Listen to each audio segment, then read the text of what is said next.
الصلاة والسلام على رسول الله الأمين حبيب إلهنا وطبيب نفوسنا أبي القاسم المصطفى محمد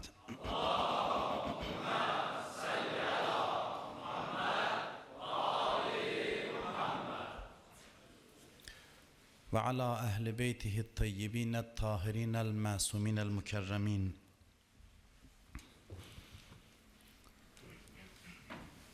Usikum ve nefsi bi təqvallah.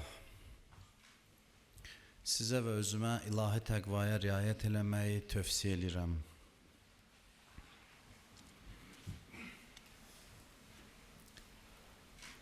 Dinin gözəlliyi haqqında danışırdıq keçən həftə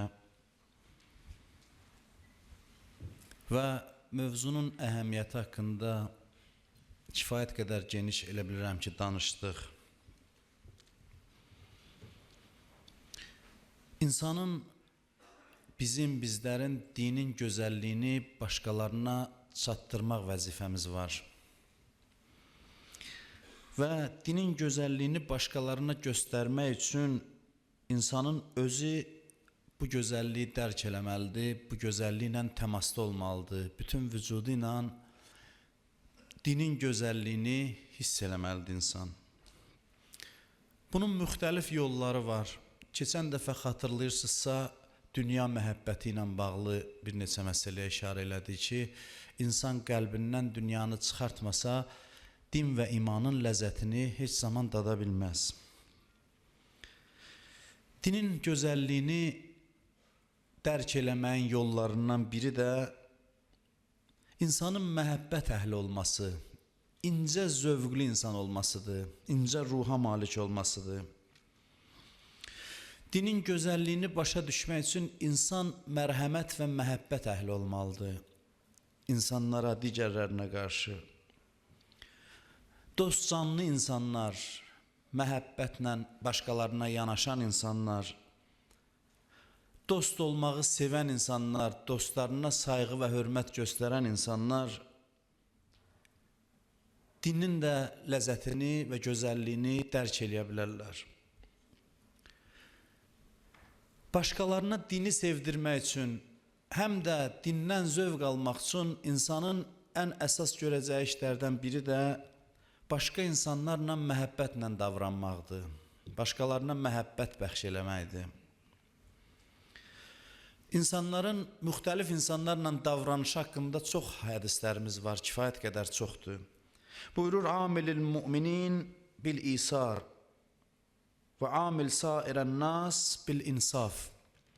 Buyurur ki, möminlərlə davrananda isarla davran.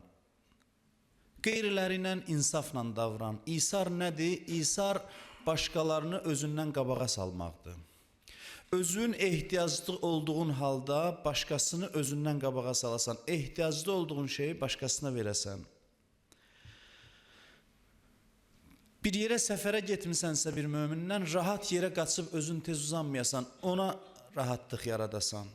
Yeməyin ləzzətlisinə tez əlvi özün uzatmayasan, onu özündən qabağa salasan. Bu, insanların möminlərlə davranış qaydalarıdır. Başqalarına qarşı da buyurur, insaflı olun, zülmə yol verməyin. Əqidəsi nə olursa olsun başqa insanın, hansı yolda olursa olsun, insafı əldən verməyin. Bütpərəstlə də davransınız. Hər hansı bir insanla davranışda insafı əldən verməyin. Dinin bizdən istədiyi, sadə dillə istəyirəm, çatdıram. Budur ki, insan quru olmasın. Hərarətli olsun, mərhəmətli olsun, mehriban olsun. Bütün vücudu ilə insanlar onun varlığından məhəbbət, eşq hiss eləsin, qayğı hiss eləsin. Və yaxud da insan incə ruhlu olsun, gözəlliklərə rəğbətli olsun. Nə qədər göstərişləri var dinimizin bu mövzuda. Adicə ətir barədə mən baxıram ki, nə qədər təkid edirlər ki, ətir vurun məscidə gedəndə, cəmaatın içinə çıxanda. Peyğəmbərin qazancının 1/3 hissəsi ətirə sərf olunurdu, təsəvvür eləyin. Nə qədər vəsaiti qazancı var idi, onun 1/3-ni ətir vurmağa, ətir əldə eləməyə sərf eləyirdi. Ətir özü bir gözəllikdir, başqa insanlara zövq verir, gözəllik bəxş eləyir. İnsan özünü nizamlayır, ətirlənir, gözəl şəkildə başqa insanların yanına gedirsə, bu insanın incə ruhiyyəsindən xəbər verir. İnsan bu ruhiyyəni özündə yaratsın. Dinin istədiyi adamdan budur. Başqalarına, hətta bədəninin qoxusu ilə belə xoşluq bəxş eləsin. İndi düzdür, din adından dini ətirlər çıxıb ki, onu vurmasan ondan yaxşıdır. Qəribədir ki, dinə çatanda hər bir şeyin xarabı çıxır elə bil. Güya ki, bunlar dini ətirlərdir. Nə deməkdir, onu anlamıram, başa düşmürəm. Yəni ki, kimsə qəsdən bunu eləyir ki, insanların zövqünü xarab eləsin.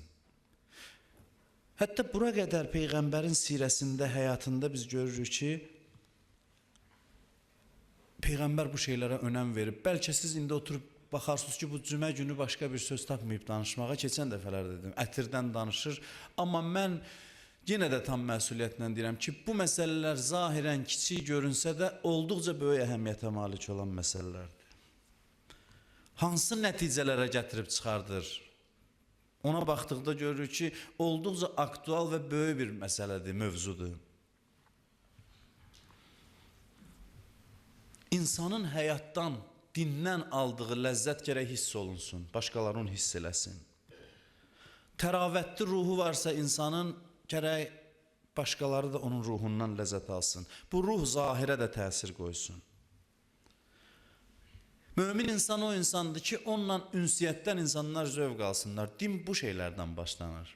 Hər mənada sevinç bəxş eləsin insanlara, xoşluq bəxş eləsin insanlara. Qəribə dualar var. Deyir, yemək yeyirsən, əlüyü yuyandan sonra əlüyü silən vaxtı. Bu duanı oxu. Allahümmə inni əsəlükə zinə vəl-məhəbbə. İlahi, səndən gözəllik və məhəbbət təmənna edirəm, istəyirəm. Və əuzu bikə minəl məkti vəl-buğzə. Və sənnə pənah aparıram kobudluqdan və kin-küdurətdən. İstəyirəm məhəbbət əhli olum, eşq əhli olum, gözəllik hiss olunsun mənim vücudumdan. Bunlar dualarda gəlib yer alıb. İmam Həsən əleyhissalam namaza gedir. Görürlər ki, gedir, ən gözəl səliqəli paltarların əyninə giyinir, ətir vurur. Deyirlər, görəsən bunun mühüm bir səfəri var. Baxırlar, görürlər, namaza dayanıb, Allahın huzurunda dayanıb. Soruşurlar, yəbnə Rəsulallah, bu qədər namaza hazırlaşırsınız, ən gözəl geyiminizi ayırıb qoymusunuz ki, bunu namaz vaxtı geyinim. Niyə? Buyurur ki, İnnəllâhe Teala cəmilun yuhibbul cəmal. Allah gözəldir və gözəlliyi sevir. Allah özü gözəldir və gözəl insanları sevir. Gözəlliyi sevir. Fəətəcəmməlu li Rabbi. Özümü Allahım üçün gözəlləşdirirəm. Özümü zinətləndirirəm. Rəbbim üçün gözəlləşdirirəm. Bunun insanın ruhunda təsiri var. Yəni ki, Allah mənə baxır. Bir hörmətli adamın görüşünə gedəndə geyimimizi hazırlayırıq, ütülləyirik, hazır qoyuruq. Ona hörmətimizi ifadə edirik. Ki, yaxşıdır bunun yanına belə geyimdə getmək. Allahın huzuruna gedəndə bu psixoloji məqamlardır. İnsan belə hazırlıqla gedəndə Allahı qarşısında hiss eləməyə başlayır. Allah üçün bəzənir. Və ibadətdən də xoş xatirə qalır insanın ruhunda. Gözəl bir xatirə qalır insanın zehnində. Ondan sonra buyurur ki, fəhuvə yəqul, xuzu zinətəkum ində kulli məscid. Deyir, Allah özü buyurub ki, zinətlərinizi üzə çıxardın məscidlərə gedəndə, insanlarla görüşəndə. Bunlar nümunələrdir, mən deyirəm. İnsanın incə ruhunun göstəricisidir. Gözəllik olduqca vacib mövzudur. İmam Baqir əleyhissalam buyurur ki, təzəyyən lillah əzzə və cəl bis-sidqi fil əmal. Buyurur ki, Allah üçün özünü gözəlləşdir əməllərdə olan sədaqətlə, doğruluqla, xoş niyyətlə. Demir ki, məsələn, doğru danış ki, cəhənnəmə getməyəsən. Doğru danış, doğruçu ol, sadiq adam ol, sədaqətli ol ki, bu gözəllikdir. Gözəl hissəsin qabardır. Yəni gözəlliyə rəğbətli ol, gözəlliyi təqdim elə Allaha. Allah da gözəl insanları sevir. Ruhi, mənəvi və zahiri baxımdan gözəlliyə başqalarını sövq edən insanları. Bu şeylərdən din başlanır. Biz din deyəndə ancaq namaz, oruz, həcdən düşünürüksə, din ibtidai məsələlərdən başlanır. İnsanın paltarları təmiz ola, ütülü ola, dağınıq olmaya. Peyğəmbərin həyatına baxın, necə gözəl libaslardan, sadə amma təmiz gözəl libaslardan istifadə edirdi. Saçı həmişə səliqəli, dişləri deyirlər həmişə ağ, elə bilir, rəng saçırdı insanlara. Dişlərini təmizləyirdi. Bir suya da baxanda əksini tapıb orada özünü, saçlarını nizama salırdı, düzəldirdi. Gözəl yağlardan istifadə edirdi. Bunların hamısı Allahın bəşəriyyətə nümunə olaraq göndərdiyi Peyğəmbərdir. Bu məsələlərdən nəsə var ki, Peyğəmbər bu məsələlərə bu qədər önəm verir. Bir dəfə Peyğəmbərdən pis qoxu hiss eləmədilər. İnsanları hətta vücudu ilə, maddi, bədəni ilə, cismi ilə belə narahat eləmədi. Ağ rəngdə paltar geyinmək müstəhəbdir. Ona görə ki, ağ rəngdə ləkə tez bilinir. O qədər təmizliyə təkid eləyir.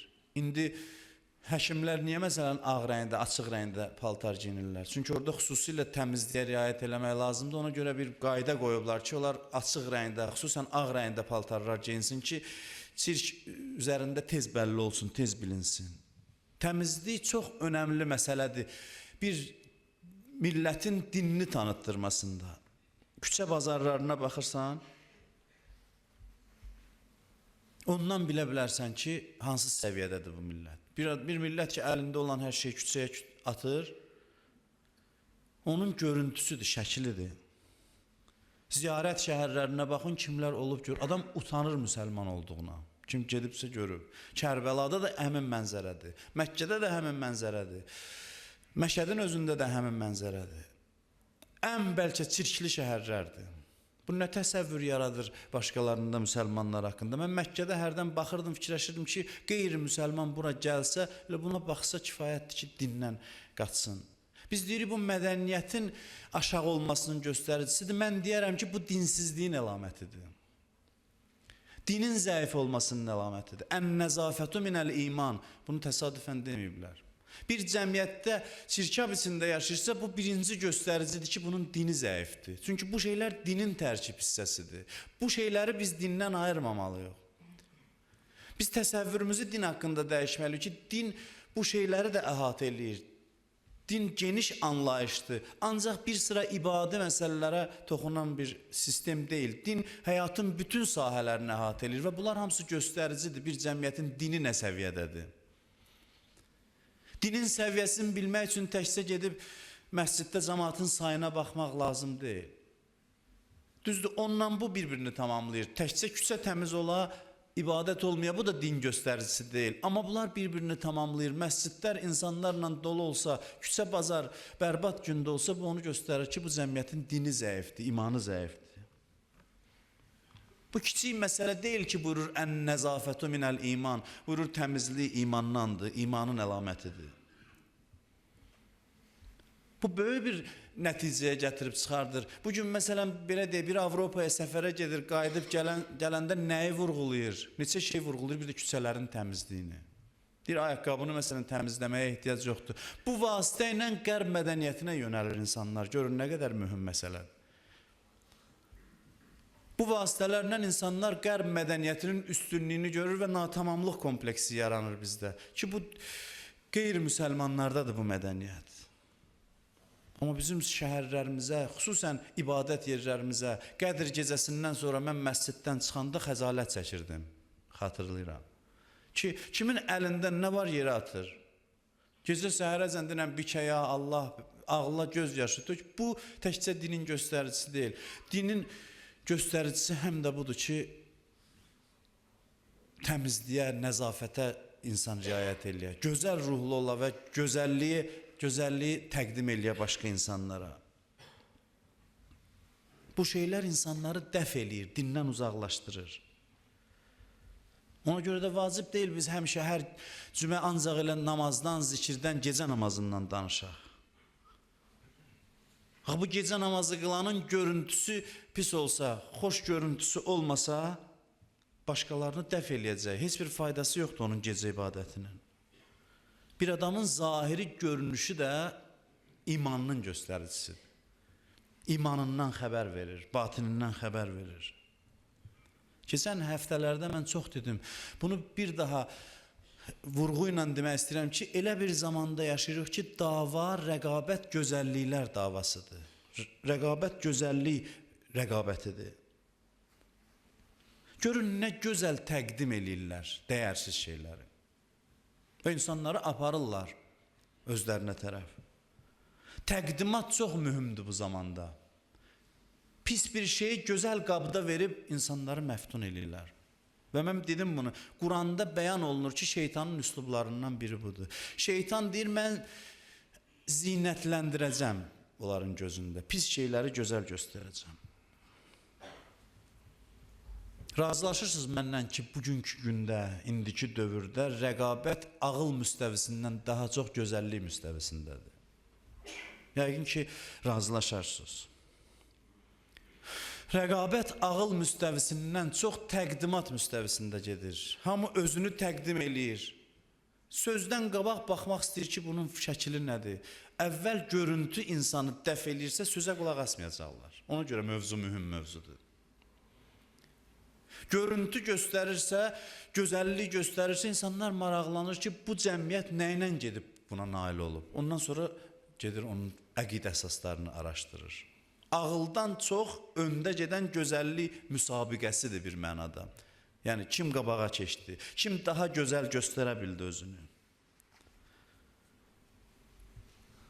Bəyəm, qərb mədəniyyəti başqalarını dəlil sübutla təsirinə salır. Kimdir indi qərb mədəniyyətini dəlil və sübutla təbliğ edən? Görüntü ilə, gözəllik göstərməklə özlərinə bağlayırlar. Mən bir daha deyirəm, mən demirəm əqli, məntiqi bəhslər olmasın. Bunu biz dəfələrlə demişik, ikinci xütbədə də ona işarə eləyəcəm ki, din ağıl və məntiq müstəvisində təbliğ olunmalıdır, bu öz yerində. Amma nəzəri bəhslərdən daha çox bizim zamanımızda insanları gözəllik cəzb eləyir. Biz gözəl dinimizi gözəl şəkildə təqdim edə bilmirik. Gözəl bir şeyi çirkin qabda göstərir insana. Bu biz müsəlmanların faciəsidir. Bu çox məsələlərdə bizi geri salır. Gözəl bir şeyi çirkli qabda verəsən insana, insanda ikrah yaradar. Onun içindəkinə baxmayacaq, təqdimatına baxacaq. Ona görə Əleyhisselamın hədisini keçən dəfə də dedim. Deyir, bir zaman gələr, din tərsinə geyilmiş kürk vəziyyətində olar. Paltarı tərsinə geyinsin, gülməli görünər. Paltar özü nə qədər keyfiyyətli də olsa. Bir gün gələr ki, din tərsinə geyilmiş kürk vəziyyətində olar ki, cəmaat gülərlər dindarlara. Belə bir zamana sanki gəlib çatmışıq. Eyni zamanda din nə qədər dünyada aktuallaşır, dinimizə maraq artır, amma biz bundan ayaqlaşa bilmirik. Mən bunu yarı zarafat, yarı gerçək demişəm ki, biz olmasaq cəmaat daha tez dinə gələr, İslama gələr. Biz qabaqda maniyə. Əslində, fitrət etibarı ilə insanlar artıq dinlə maraqlanmağa başlayıb. Biz olmasaq çoxdan gələrdilər. Biz qarşısında sipər olmasaq. Başqalarının dinə yönəlməsinin. Başqaları gözəllik göstərirsə, öz həyat tərzlərini gözəl təqdim edirsə, onun müqabilində sən də otur kürsüdə, başla dəlillər gətirməyə. Allah bu, vallah eşitməyəcəklər. Eşitmirlər də. Gözəlliyin rəqabətində uduzmamaq üçün insanlara o gözəlliyi təqdim eləmək lazımdır. Bu çox vacibdir. İmamlar buyurur ki, kunu lana zeynən. Baba hədisi ölənə qədər yadda saxlayın. Buyurur ki, bizim üçün zinət olun. İmamlar buyurur. Bizim üçün zinət olun. Bizim məktəbə cəmaatı dəvət eləmək istəyirsinizsə, Cəfəri məzhəbini təqdim eləmək istəyirsinizsə, o saat dəlil sübut dalıca qaçmayın. Orada əleyhissalamı belə təqdim elədi Peyğəmbər. Burada o hədisləri yazırlar, doldururlar, bəhslər gedir. Bundan daha mühüm olan özünü göstər, rəftarını, davranışını göstər, əməlinlə cəzb elə. O bəhslər öz yerində. Amma o ən vacib məsələ deyil. Sonra gələr dəlillərlə tanış olar. Sənin məktəbin nəzəri əsasları ilə tanış olar. Amma əvvəl görüntüdür. Səninlə tanış olanda ilk dəfə baxır bu sənə. O baxış nə təsir qoyur ki, sözünü dinləsin. Ona daha çox diqqət edin. Yoxsa dəlil, sübut gətir, dəvət elə cəmaatı dinə, öz məzhəbə. Gəlsin, görsün bu eybəcərlikləri. Onda Bəhlul vardı, Bəhlul o Bəhlul yox. Bu yaxında yaşayıb, təxminən 100 ildən çox yaşadı. Əfqanistanda 30 il zindanda qaldı o. Çox qəribə bir insandı. Qəribə, doğrudan da qəribə insandı o. Onun həyatı haqqında kitablarda yazılıb, vaxt yoxdur onlara işarə eləyək. Çox qəribə, zəkalı və mənəviyyatlı bir alim idi. Onun bir sözü var, deyim, mən heç kəsi məzhəbimə dəvət eləmirəm. Öz arif və müştəhid alim olan bir adamdır. Deyir, mən heç kəsi öz məzhəbimə dəvət eləmirəm. Çünki gəlib bizim rəftarımızı görsə, xəzalət çəkərəm mən. Bundan sonra danışmayayım, qoy. Qoy elə öz fikrində qalsın. Nə vaxtacan ki, biz özümüzü gözəl təqdim eləyə bilək. Bir çox hallarda imamlarımızın abrını aparırıq öz davranışımızla, öz rəftarımızla. Bunu hamıya aid eləmirəm. Heç hamı da özünə götürməsin. Amma bir çoxlarımıza aiddir. Qısası, sözün qısası elə bir zamanda yox ki, və xüsusən hər zamanda, xüsusən indiki zamanda təkcə elmlə dini təbliğ eləmək yox, heç orada da bizim müvəffəqiyyətimiz azdır. Amma həm də əxlaqla, rəftarla insanları təslim eləmək olar, haqqın qarşısında. Məntiq və dəlil gətirərsən, birini təslim eləyərsən qabağında. Amma qəlbini özünə tərəf cəzb eləyə bilməzsən. Məntiqin bu gücü yoxdur ki, qəlbi çəkə bilsin. Məntiq ağla nüfuz edə bilir, orada dayanır. Əqli dəlillər qabağında təslimdir. Məntiq bəzən bir silah kimidir ki, insan əlini yuxarı qaldırır. Amma qəlbini təsirə salmaq üçün o gözəlliyi görməlidir. O gözəl rəftar görməlidir. Qəlbi cəzb eləmək üçün, ruhu özünə tərəf çəkmək üçün. Peyğəmbər bu yolla cəmaatı dinə dəvət elədi. Bu ayəni mən neçə dəfə sizə demişəm. Quranda buyurur ki, kobud olsaydın, pis rəftar eləsəydin, bir nəfər də yanında qalmazdı. Demir, məntiqün zəif olsaydı. Sən nə danışırsan danış, kobud rəftarlı, pis görkəmli, pis qiyafəli, bəd əxlaq insan olsun, nə danışırsan danış, bir adam da sənin ətrafında qalmazdı. Görürsünüz, Quran hansı dəlil gətirir. İnsanların dinə cəzb olunması üçün Peyğəmbərin əxlaqını qabardır. Sözünün dəlillərini yox, məntiqini yox. Sən gözəl insansan deyə bu cəmaatı çəkə bildin özünə tərəf. Gözəl əxlaqa sahibsən deyə.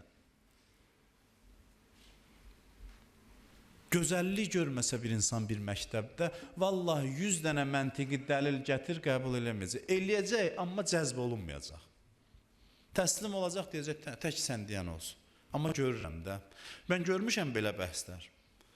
Danışırsan, düz danışırsan, amma baxır, görür ki, bu danışdığın yaxşı, amma görmürəm, xoş bir şey yoxdur. Ziyarətgahlarımız, hər yerimiz belədir. İnsanların kütləvi toplaşdığı bir yerlərə baxanda. Bir alim yazır ki, bir dəfə Məkkə ziyarətində idim, dedim ki, bu cəmaatın çoxunun da səlis danışa bilmirəm də, indi ərəbcə ya başqa. Mən necə eləyim ki, həc ictimai ibadətdir, başqalarına bir xidmət eləyim, sevinc bəxş eləyim.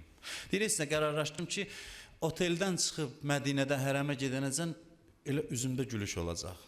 Təbəssümlə qarşılayacam ki, hər kimi. Deyir, dərhalda effekt verdi. 3-4 addım atmışdım deyir, Mədinədə. Elə görürdüm müsəlmanların hamısına gülüşlə baxırdım, təbəssümlə, məhəbbətlə baxırdım. Deyir, bu yerdə birdən gördüm, ərəblərdən biri birdən uca səslə mənə baxıb dedi ki, əvvəl rəcül muslim yətəbəssəm. Dedi, müsəlmanın ən birinci əlaməti üzündə olan təbəssümdür. Bir nömrəli müsəlman odur. Deyir, gördüm ki, bu çatışmır, bu sadə gördüyümüz şeylər çatışmır. Məkkədə görmüşsünüz, davaya gəlib insanlar elə bil bir-biri ilə. Bir-birini əzirlər, tapdalayırlar. Elə bil ki, ancaq ehkamın içində qalıblar. Hamı məqsəd qoyub döyüşə gedirlər elə bil təvafa girəndə. Davaya gəliblər elə bil. Daha yaddan çıxıb ki, bura müsəlmanların vəhdət yeridir, bir-birinə mehribancılıq göstərməlidir, gözəllik görməlidirlər bir-birinin davranışında. Bəqiyə girirsən, ya hərəmlərə baxırsan, nəzarətçilər dayanıb ki, elə bil seçmə adamlardır ki, onların qiyafəsindən, üzr istəyirəm, zəhrimar tökülür. Dayanıblar orada, cəmaatı şirk, haram, haram, haram, haram, başqa söz bilmirlər.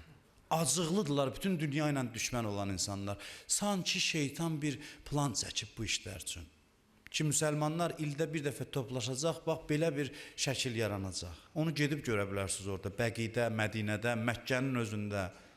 İnsan başının üstündə bir nəzarət hiss eləyir, çox acı rəftar hiss eləyir və bununla da dəf eləyir başqalarını, dindən uzaqlaşdırırlar. Bu məqsədli bir şeydir. Buşruhu fi vəcihi hədisdir və huznuhu fi qəlbi. Möminin sevinci üzündə, qəm ürəyində olar. Həmişə Peyğəmbərin üzünə baxıb rahat tapırdı cəmaat. Üzündən təbəssüm əski olmurdu. Belə bir ruhiyyəyə sahib insan idi. Hər şeyin gözəlini təqdim elə, gözəl tərzdə danış, sözlərin ən gözəlini seç. Bəziləri zəhmət çəkib xoş danışmaq istəmirlər. Bilirsiniz, bir cümləni 100 şəkildə demək olar, eyni cümləni. Bəzən ən pisini seçib deyirik, ən pis tərzi seçib deyirik. 100 dənə şəkildə bir fikri ifadə eləmək olar. Ən kobudunu seçib danışırıq. Nə üçünsə bu xəstəlik bizim içimizdə yayılıb. Özümüzü məcbur eləyək nəhayət ki, bu şeyləri özümüzdə tərbiyə eləyək. Yaxşı danışaq insanlarla. Peyğəmbər baxır İmam Həsənlə İmam Hüseynin üzünə, görür rəngləri solub. Rəngləri sapsarıdır. Araşdırır, baxır, görür ki, acından belədir. Yemək yeməyiblər. Baxır, görür, 3 gündür bunlar yemək yeməyiblər. Gəlir, onların əlindən tutur, gəlir xanım Fatimə Zəhranın evinə, qızının evinə. Deyir, qızım, uşaqlar niyə bu vəziyyətdədir? Evdə yemək yoxdur. Xanım nə cavab verir? Deyir, ya Rasulallah, evdə nəyimiz varsa o da sizsiz. Görün, necə gözəl, ədəbli cavabdır. Yoxdur sözünü demir, həya ilə Peyğəmbər. Deyir, bu saat evimizdə ən gözəl şey ki var, o da sizsiz. Ümumiyyətlə, nəyimiz varsa sizsiz. Siz varsınızsa bizə kifayətdir. Peyğəmbər də başa düşür ki, bunlar, onun hadisənin davamı da var. Başa düşür ki, bunlar azdır, amma sözün görün necə gözəlini seçib danışır. Bir dəfə Peyğəmbərin dilindən inkar eşitmədilər. La ilahə illallahı çıxsaq, inkarla sözə başlamadı, yoxla sözə başlamadı. Birinin fikri ilə razı deyilsən, onu elə gözəl şəkildə deyə bilərsən ki, həm fikri qəbul eləyər, həm də qane olar. Məsələn, çaşdı biridir, məsələn deyirəm, misal üçün deyirəm, dünən günorta filan yerə getmişdik, o saat yox, günorta da ördü, axşam idi. Hələ birini vurasan da gərək. Qalır ki, da məsələn, acığından vurasan. Bir məsələn deyəsən ki, mən elə gəlir ki, deyəsən, məsələn, günorta idi, axşam deyildi. Misal üçün deyirəm, lap sadə misallar deyirəm. Hədislər buna təkid edir ki, sözü deyəndə elə tərzdə deyin ki, gözəl səslənsin. Yox, inkarla, mübahisə ilə sözə başlamayın. Biri ilə danışanda 10 dənə söz danışıb, 3'ü düzdür, 7'si səhv. Əvvəl 3 düzünü təsdiq elə, deyirən, hə baba, filan şeylər tam razıyam, düz deyirsən. Amma bu fikirlərə, məsələn, bu 7 dənə fikrə misal üçün deyirəm, baxanda məncə buna belə də yanaşmaq olar. Bu Peyğəmbərlərin danışıq üslubudur. Danışıq tərzidir. Ona görə də bunlardan din başlayır, dinin əvvəli bu şeylərdir. Bugün də kütləvi informasiya vasitələrinin çox rolu var bu mədəniyyətsizlik və tərbiyəsizliyi insanların içində yaymaqda. Baxın, görün, kobud sözlər, mən hərdən izləyirəm xəbərləri, oxunma sayına deyib, filankəsi ittiham elədi. Oxunma sayına baxırsan nə qədər? Filankəsin cavabını verdi. İki müğənninin dava eləməyi ən mühüm hadisədir. Onlar öz oyunun oynayır. Birazdan məsələn göstərəcək, filankəsə filan sözləri dedi. Filankəs sabahki verilişdə ona cavab verdi. Bu bir kütlənin əxlaqın tərbiyəsini xarab eləyir. Amma kimsə kimisə təriflədi, nə o xəbəri verən var, nə də verilsə heç maraqlandırmır cəmaat. Kimsə biri-birindən də bir xoş söz desin, cəmaat eşitsin ki, insanlar bir-birini tərifləyir də. Yaxşı sözlər də deyir. O qədər yaxşı deyiləsi sözlər var. Niyə o kobudluq təbliğ olunsun? Bunun təsirindən bir nəsil formalaşar ki, elementar etik qaydalara riayət eləyə bilməz. Elementar əxlaqi qaydalara riayət eləyə bilməz. Ailələrdə ata-ana bir-birinə elə davransın ki, uşaq nümunə görsün. Az gəlsin, tez elə yemək gətir. O deyən, nə olub? Bundan nə uşaq böyüyəcək o ailədə? Sonra da desin, namaz qıl. Namazdan qabaq bu şeylərdən uşaq baxır, onlar ata-ananın davranışından din öyrənir, yəni əxlaq öyrənir. Bu şeylərdən din başlayır. Gözəlliyi görmək və gözəlliyi təqdim eləmək çox vacibdir. Bir-birimizdə gözəl xüsusiyyətləri qabardaq. Nə olar, oturaq bir-birimizi tərifləyək bir-birimiz olmayan yerdə. Bir-birimizin xoş sözünü danışaq, qulağımıza çatsın ki, filan kəs filan yerdə səni təriflədi. İnanın ki, çox azdır bu şeylər. Ancaq söz gətirirlər ki, orada sənə belə dedilər, bundan ona aparırlar, ondan ona. Biz də zəmin yaradırıq, əsas veririk bu şeylərə. Neçə dəfə demişəm ki, bir üzr istəyirəm, itin ölüsündə bir gözəllik tapdı Peyğəmbər, baxdı ona ki, onun nə gözəl dişləri var. Budur, dinin məntiqi budur ki, bir çirkinliklər içində axtarıb bir gözəl şey tapasan, həm özünə yaşamaq xoş olar, həm də başqalarına xoşluq bəxş eləmiş olarsan. Bu, dinin əlifbasıdır, dinin əsas məsələlərdir. Bunlar olarsa, ibadət məsələləri də yavaş-yavaş tənzimlənər və qaydasına düşər. İnşallah Allah qismət eləsə, gələn həftədə bu mövzunu inşallah nəsib olsa davam eləyərik. Əuzu billahi minəşşeytanirracim. Bismillahirrahmanirrahim. İnna a'taynakal kavsar fasalli li rabbika vanhar. İnne şani'aka huvel abtar. Sadaqallahul aliyyul azim.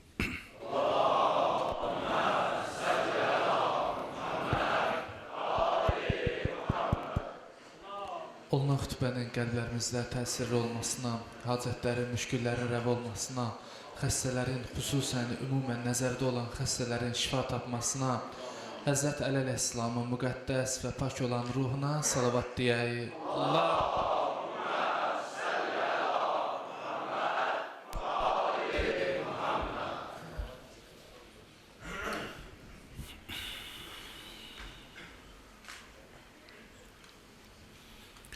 Bismillahirrahmanirrahim.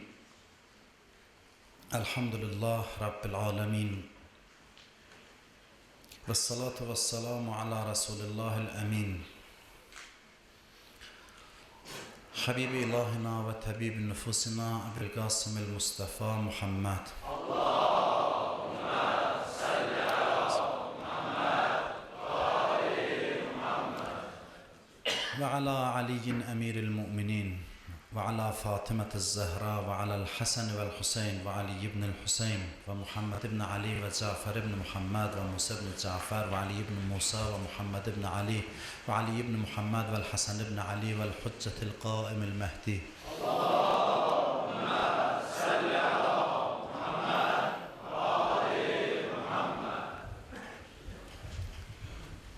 اللهم صل على جميع الأنبياء والمرسلين والشهداء والصديقين. اللهم اغفر للمؤمنين والمؤمنات والمسلمين والمسلمات الأحياء منهم والأموات. Usikum və nəfsi bi təqvallah. Sizə və özümə ilahi təqvaya riayət eləməyi tövsiyə edirəm. İnsanların hər birinin daxilində fitrət etibarı ilə həqiqət axtarmaq xüsusiyyəti var. İnsan həqiqət axtaran bir varlıqdır. Niyə insan araşdırıb düzünü bilmək istəyir? Düşünmüsünüz ki, niyə insan araşdırır həmişə? Ona görə ki, həqiqət axtarmaq hissini Allah bizim içimizdə fitri olaraq qoyub. İnsan nəsə belə yaranıb ki, qaranlıq məsələni araşdırmağa can atır. İstəyir ki, bilsin, niyəsin bilsin. Bu his insanda var ki, elmlər inkişaf elədi. Bu his elmlərin inkişaf etməsinə təkan verdi.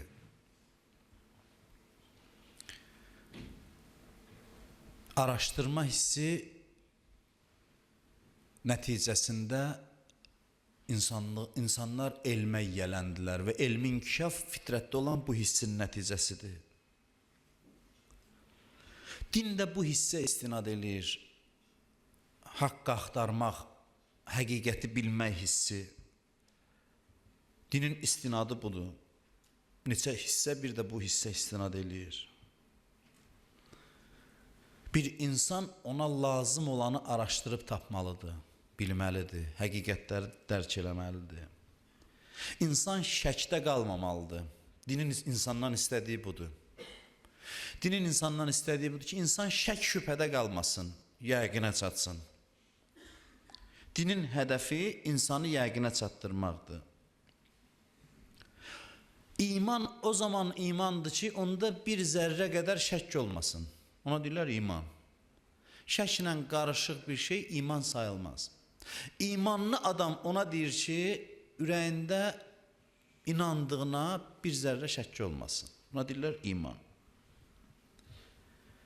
Şək nə qədər çoxdursa, tərəddüd də çoxalır. Səhv və xəta çoxalır. İnsanın səhvləri və xətaları şəklərinə görədir. Əqidəsinə şək eləyir, əməlində də təsir qoyur.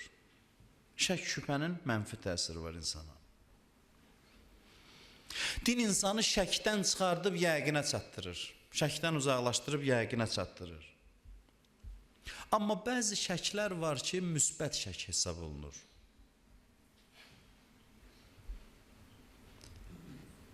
Bəzi şəklər var ki, müsbət şək hesab olunur. O barədə də danışarıq. İnsan dünyaya gələndə ümumiyyətlə yəqinlə doğulmur. Yəqinlə dünyaya gəlmir.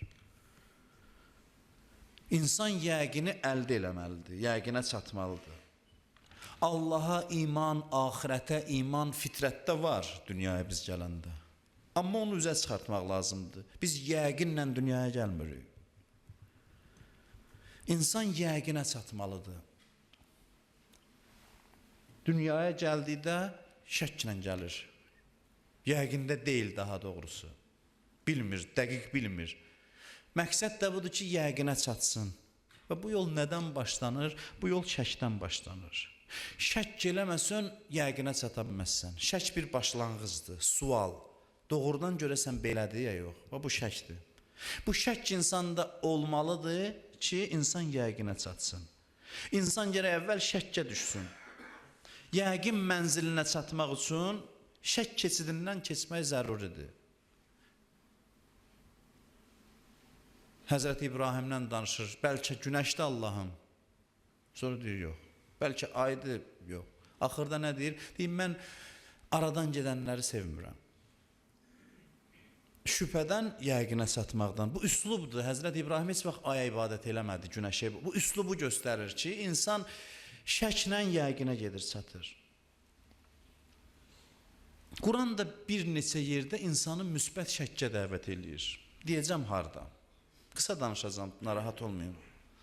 Harda insanları şəkkə dəvət eləyir. Amma bir kiçik müqəddimə deyim ki, insan ümumiyyətlə tam aydındır ki, ata-ana vasitəsilə tərbiyə olunur. İnsanlar ata-ana tərəfindən formalaşdırılır. Ata-ana da müəyyən fikir daşıyıcısıdır, mədəniyyət daşıyıcısıdır. Fikrini və mədəniyyətini uşağına ötürür. Uşaq əvvəldə təqlidçiliklə başlayır, ata-anasını təqlid eləyir həyatında. Yəni o necədirsə, bu da elə olmağa çalışır. Ailə dindardırsa, dini təqlid eləyir. Ailə dinsizdirsə, dinsizliyi mənimsəyir. Kör-körənə. Kör-körənə mənimsəyir. Milli adət ənənələr də belə ötürülür insanlara.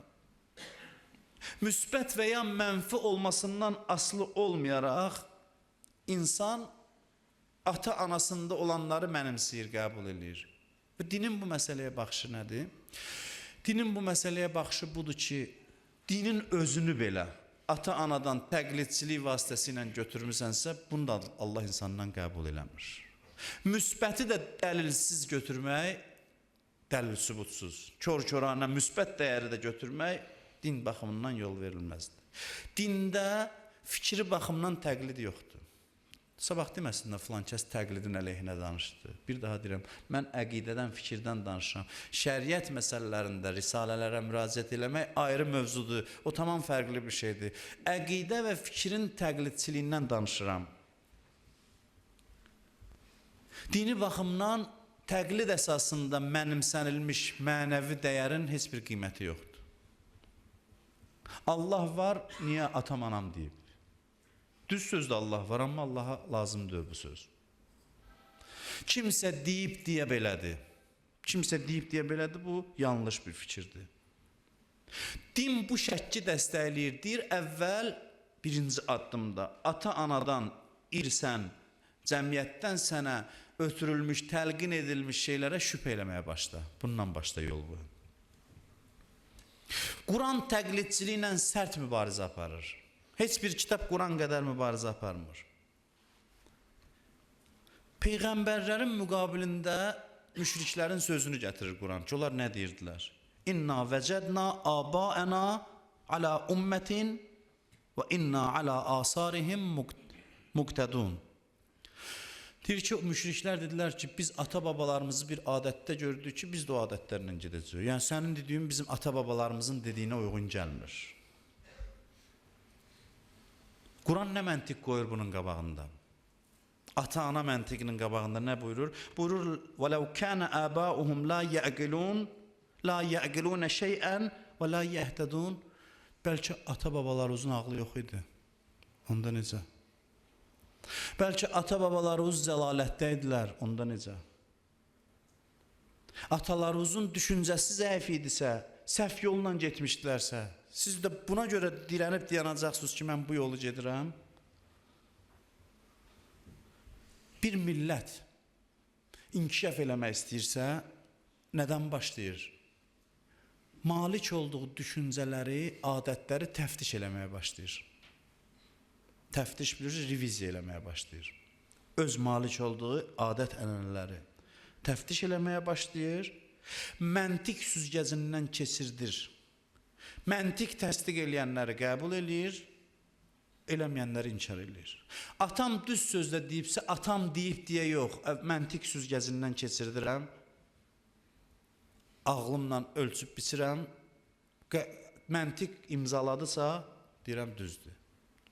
Məntiq inkar elədisə, imtina eləməliyəm. Din bundan başlanır. Şəkk etmədən düzə çatmaq olmaz. Və bugün də belə bir zamandır. Mən üzümü sizə tutub deyirəm ki, din haqqında olan bütün təsəvvürlərinizi beyninizdən bir an çıxardın, saf beyindən təzdən başlayın inanclarınızı təftiş eləməyə. Neçə dənə səhabə var, görmüşəm, gəlib imamların yanına, deyib, ağa, mənim Allah haqqında təsəvvürüm bu, Peyğəmbər haqqında bu. Hamısını deyib, indi mənə dinən görüm, düzdüyə yox. İmamların yanına gəlib, öz əqidəsini deyib, imamlar da onlara izah eləyib. Bir millət dinə sahib olmaq üçün din haqqında olan bütün təsəvvürlərdən özünü azad eləməlidir. Mən demirəm keçmişindən tam imtina eləsin. Belə bir cərəyanlar da var ki, öz keçmişindən, milli kimliyindən utanır. Bu ifrat yoldur. Bəziləri də var ki, başqa cür ifratdadılar. Milli kökə o qədər bağlıdırlar ki, milli xüsusiyyətlərlə uyğun gəlməyəni inkar edirlər. İkisi də azğın yoldadır. Belə cərəyanlar var, o qədər kosmopolitdirlər ki, milli hər nə varsa inkar edirlər. Bütün köklərini inkar edirlər. Milli adı gələndə utanırlar. Və məsxərə edirlər milli bütün şeyləri. Mən bunu sizə çox da danışmışam. Keçən illərdə biri danışırdı ki, mən Avropaya getdim. Bunu müsbət şey kimi danışır. Getdim, yemək vaxtı gəldi. Dedim ki, nahar necə eləyək, qonaq qalıram. Dedi, restoran ged orada yeməyi gəl. Bunu danışır, deyir ki, bizim kimi daha deyirlər ki, tökəsən yeməyin qabağına, məsələn. Əslində onun mənfi şeyini nə var oradadır deyə bunu müsbət bir şey kimi qəbul. Çünki milli kimliyindən xəcalət çəkir. Dinin məsələsi yanaşması nədir? Milli adətlər, ənənələr, baxışlar hamısı məntiq süzgəcindən keçir. Məntiqin, ağlın imzaladığı, təsdiq elədiyi dəyərlər qalır, qeyrisindən imtina eləməlidir. Bir millətin tərəqqisinin yolu budur. Bundan başqa bir şey deyil. Qəzzali məşhur alimdir. Qəzzali zamanının dahi şəxsiyyətlərindən biridir. Hələ fikirlərinin düzlüyünü, səhvliyini demirəm, dahiliyinə şək şübhə yoxdur. O deyir ki, mənim əsərlərimin bir xeyri ola bilər, ən böyük faydası sizə bu ola bilər ki, indiyəcən bildiyiniz barədə şübhəyə salıram sizi. Mən sizə şəkkə salıram, gedin təhqiq eləyin, düzünü özünüz tapın. Səlcuqlar dövründə yaşayıb, əvvəl İsfahanda olub, sonra Bağdada köçüb, Bağdada gələndə artıq elmi cəhətdən bir səviyyəyə çatmışdı ki, o Nizamiyə mədrəsəsi, indiki dilləndəsə universiteti idi. Onun rektoru dünyasını dəyişdi. Bu qısa müddətdə o qədər şöhrət tapdı ki, bunu ora rektor təyin elədilər və şahların da yanında xüsusi hörmətə malik bir adamdır. Elmi bəhslər təşkil edir, iştirak edir orada. Hansı ixtilafları, hökumət işlərində olan ixtilafları həll eləyir. Fövqəladə bir insan imiş. Deyir, amma bir gün keçdi, neçə gün keçirdi, günlər ömrümdən yəni keçdikcə, məndə bir sual yarandı ki, bu malik olduğum elm, ustadlarımın mənə dediyinin təkrarıdır, yoxsa özüm ağlımdan bu nəticəyə gəlmişəm. Bu elm məni yəqinə çatdırıb, yox. Deyir, qısa təhlil elədikdən sonra mənə bəlli oldu ki, mən ancaq elə öyrəndiyimi təkrar eləməklə məşğulam. Mən təhlillə, mənim tədqiqə ehtiyacım var. Ciddi elmi tədqiqata ehtiyacım var. Deyir, amma baxdım, gördüm, bu şəraitdə mümkün olmayacaq. Mən burada dövlət vəzifəsində, şahların yanında, mən alınmayacaq. Mən gərək ayrılım bu mühitdən ki, gedim elmi tədqiqatla məşğul olum. Deyir, deyə də bilmirəm ki, mən çıxıb getməliyəm. Deyərlər, icazə verməzlər. Deyir, bir şey fikirləşdim ki, qoy Məkkə ziyarətinə gedim. Dedim ki, Məkkəyə gedirəm. Deyir, dedim ki, Məkkəyə getmək istəyirəm, buna kimsə etiraz eləməz. Yanıma da neçə adam qoydular, getdim deyir, yolda karvandan geri qaldım, qaçdım qısası. Qaçdım, getdim Beytül Müqəddəsə. Bütün İslam aləmində məşhur olan bir alimdir. Deyir, hamı məni tanıyır, mən paltarımı dəyişdim, amma Beytül Müqəddəsdə məni üzdən tanıyan yoxdur. Deyir, hamı da eşidirəm ki, Qəzzali belə deyib, Qəzzali elə deyib. Həmin o insanların içində yaşayıram, özümü tanıtdırmıram. 10 ildir öyrəndiklərimi təhlil tədqiq eləməyə başladım və nəhayət ki, yəqinə çatdım. 10 il ömrünü qoyur, təcrid edir, bütün məqamlardan imtina edir buna görə. Bunu nə üçün dedim? Ona görə dedim ki, dəyər insan hər şeydən imtina eləsin ki, tədqiq eləsin. Haqqı, həqiqəti aşkar eləsin. Vəllezine cahadu fina lennehdiyennahum subulana. Kim bizim yolumuzda çalışsa, yollarımızı, qapılarımızı onun üzünə açarıq. Mən ona görə bunu bu mövzuya dəfələrlə toxunmuşam, sözümü yekunlaşdırıram. Burada olan xüsusən gənclərə müraciət edirəm ki, heç kəsin fikrini kör-körana təqlid eləyib təkrar eləməyin. Şəriətdə risalələrə baxın, əməl eləyin. Amma fikri əqli məsələlərdə avtoritet yoxdur. Heç bir şəxs insan üçün sözünü kör-körana qəbul eləməli bir insan deyil. Elmi rütbəsi nə olursa olsun, əqli bəhslərdə təhlillə, dəlillə söz qəbul eləyin. Və din xadimlərinin də vəzifəsidir ki, sözlərini əsaslandırıb cəmaata çatdırsınlar. Belədir deyə, mən deyirəm belədir, belə, bu sözü qəbul eləməyin heç kəsdən. Hamının sözünə tənqidi yanaşın, təhlil eləyin, çoxlu mütaliə eləyin. Oxuduğunuz kitabların sayı gərək yüzləri ötsün ki, sizdən nəsə çıxsın gələcəkdir. Həm dini, həm dünyavi mövzuda, istənilən mövzuda. Bu bölgünün əleyhinəyəm mən. Bu dini elmdir, bu dünyavi elmdir. Bu bölgü özü səhv bölgüdür. Elm faydalıdırsa onu mənimsəmək lazımdır. Hansı sahədə oxuyursunuzsa, yüzlərlə kitab oxuyun. Vallah sizin nicatınız bundadır. Kim bu işdə zəiflik göstərsə Allah qarşısında məsuliyyət daşıyır. Elmlə, mütərəqqi dəyərlərlə din qabağa gedə bilər. Kör-köranəliklə o ağa belə dedi, bu ağa belə dedi.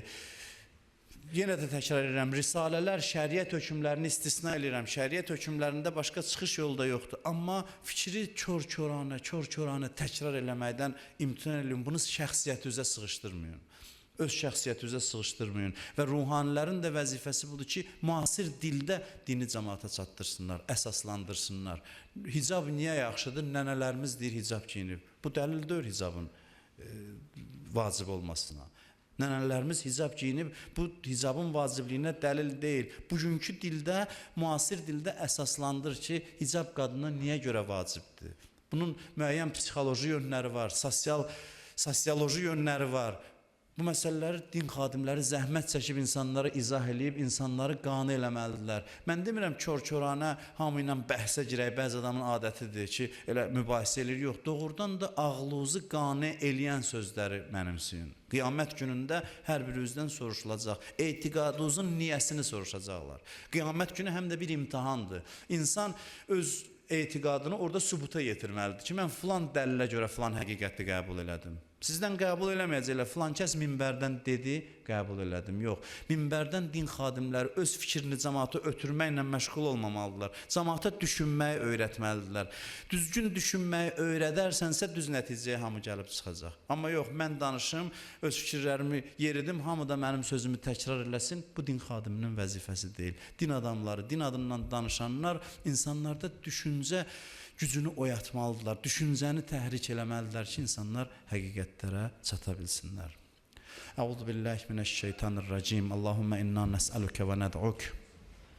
Bismikəl azimil əzəm, əl-əzzil əcəllil əkram və bil-Hüseyn ya Allah, ya Allah, ya Allah, ya Allah. Ya Allah, ya Allah, ya Allah, ya Allah, ya Allah, ya Allah. İlahi, əllərimizi naumid qaytarma. Amin deyən dilləri lal öldürmə. Bağışlamamış bizi bu dünyadan aparma. Şəri olan hacətlərimizi rəva elə. Allah bizi bundan artıq bir-birimizə mehriban elə. Bizi İslam məktəbinin layiqli ardıcıllarından qərar ver. Xəstələrimizə, xüsusən nəzərdə olan xəstələrə şifaya acil mərhəmət elə. Borcu olanların borclarını əda elə. Bunlar ki, məndən dua istəyiblər, bizlərdən iltiması dua ediblər, hamısının hacətlərini rəva elə. O kəslər ki, bu məclisdə iştirak edirlər, ürəklərində nə dərdləri, nə hacətləri varsa, bugünün hörmətinə xatir hamımızın hacətlərimizi rəva elə. İlahi, bizi bugün öz evindən əliboş naumid yola salma. İlahi, qəbrimizin əvvəl gecəsində ələl-əssalamı başımızın üstündə hazır elə. Dünya və axirət bizi ağamızın nuru vilayətindən kənara sal.